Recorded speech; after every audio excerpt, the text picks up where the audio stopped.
Hello. So update on weeks 15 and 16.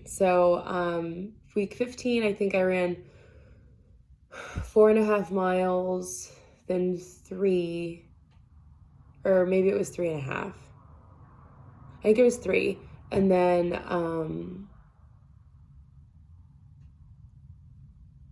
was it? I can't remember, but it was somewhere along the lines of 4.5 and three, or 3.5, and then 13 on Saturday. And the runs during the week went really, really well. But the run on Saturday was awful. It was bad. It was overall just horrible. I was cramping in the beginnings of it, and it's like, oh man.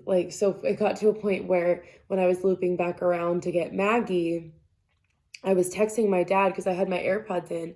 And so I was texting my dad. I'm like, Dad, do you guys have mustard packets? Because if you don't know, if you are dealing with muscle cramps, if you shoot a yellow mustard packet, it's supposed to help you with cramping.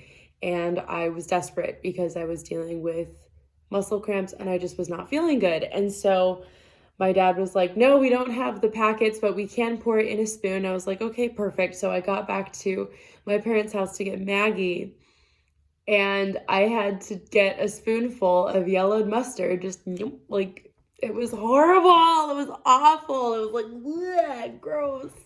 I had to shoot just straight mustard, but desperate times, and I was desperate.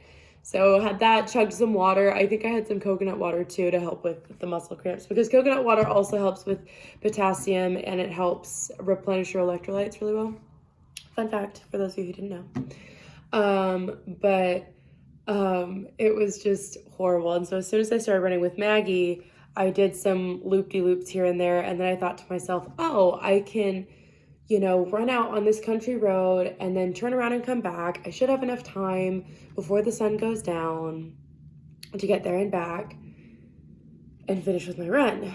I did not have enough daylight left. And so I was running in the country in the dark on the side of the road, and I was so scared. I was scared out of my mind, because it's like when you're in the country, there could be dogs, there can be people there, and you're running on the side of the road. And if it's at night, people can't necessarily see you. And it was just, it was so scary. As soon as I crossed the street to turn around, I was looking at Maggie. I'm like, why did you let me do this? This is so stupid. I am never doing this again. And Maggie's just looking at me like, right, I let you do this for sure. Yeah. Kind of like looking at me like, okay, human, you're the stupid one. I'm just going where you're going, okay? But I was just like, I am never doing this again. I was so traumatized. It was horrible.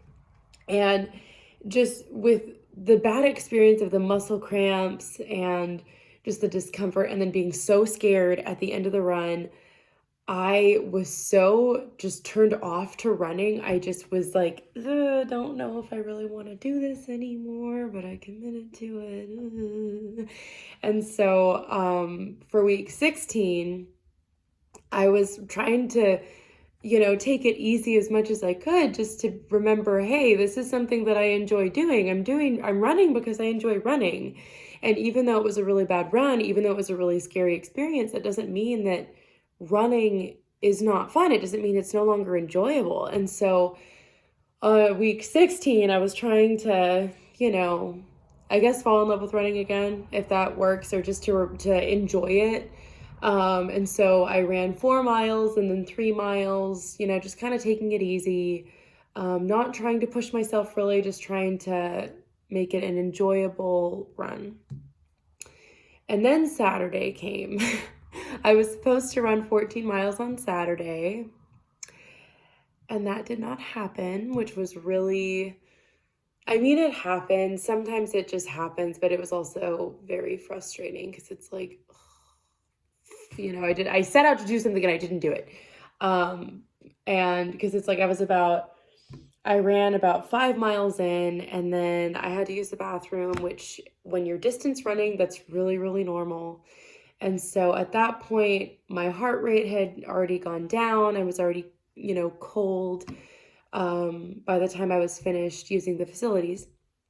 that I was talking to my mom, and she's like, it's not, it's not worth it for you to go run 3 miles, because I stopped at mile 5. And so she was like, it's not worth it for you to run another 3 miles, come back to get Maggie, and then run 6.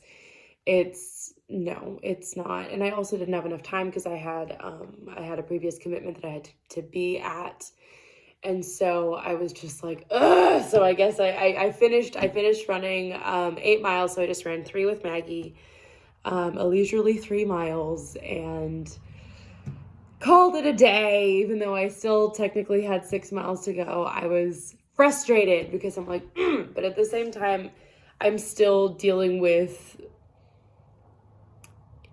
I'm still struggling to enjoy the distance after running the 13 miles. So now with week 17, I'm now halfway there. After Saturday, I'm at the halfway point.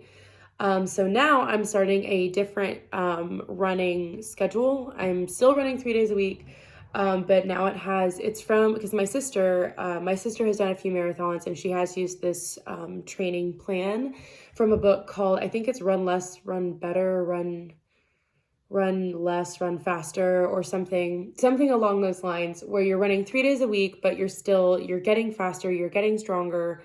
It's less, it's more about the quality runs instead of the quantity of them.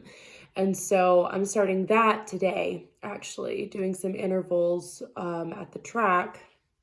Yay. Which will be interesting, fun and interesting.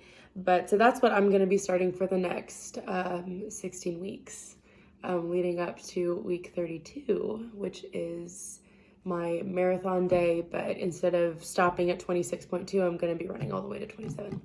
So that's the plan. That's the plan so far. I have 13 miles to run again this Saturday, which is fine. It'll be fine. I'm gonna have a better game plan than I did last time I ran the 13 miles. So hopefully it's better. Fingers crossed it's better. And hopefully having better quality runs will also help me with my distance as well, as I'm training for all of that. So that's where we're at currently. At this point in time, I am working on drinking more water because it helps me feel better. I haven't had coffee in 2 days, which for me is a big deal. I've been drinking water instead, because if you didn't know, water actually can help energize you. And if you're dealing with brain fog, if you're dealing with fatigue, if you feel like, oh my gosh, I need more coffee, chances are you're dehydrated, which I'm figuring out that's probably why I've been addicted to caffeine for so long, because I never drink water. So there's a fun little fact for you. If you're struggling with energy, drink more water and then see how you feel. Just chug water and then see if you have an energy boost. So yeah, but that's where we're at. This is the current update as we are in this point in time. Stay tuned.